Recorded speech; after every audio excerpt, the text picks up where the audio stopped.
તમારું મોઢું કઈ દિશામાં છે? ઘડિયાળનો કાંટો ક્યાં હશે?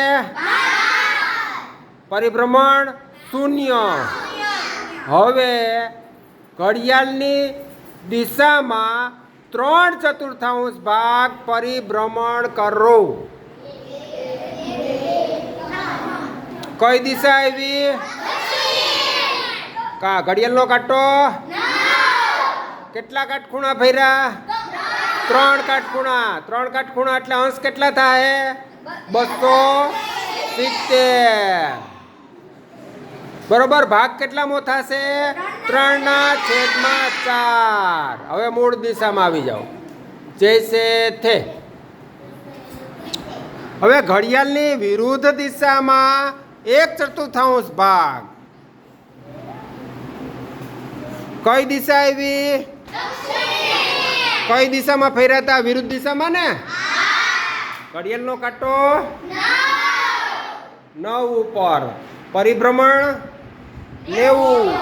90 એટલે 1/4 ભાગ. મૂળ સ્થિતિમાં આવી જાઓ.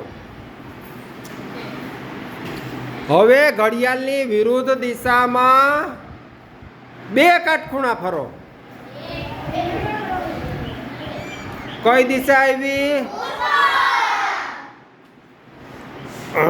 ઘડિયાળનો કાંટો ક્યાં હશે? 6 ઉપર. કાટખૂણા કેટલા થયા?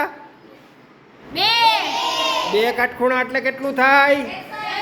180 અંશ.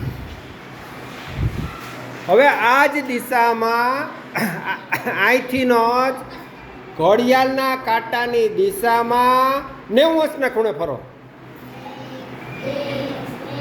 90 એટલે 1 જ કાટખૂણો થાય. 1 જ કાટખૂણો એટલે 1/4 ભાગ. કઈ દિશા આવી? ઉત્તર. ઘડિયાળનો કાંટો ક્યાં હશે? 3 ઉપર. કેટલું પરિભ્રમણ થયું? 90 એટલે ભાગ કેટલામાં થયો? 4. સરસ. સ્ટોપ. હાલો.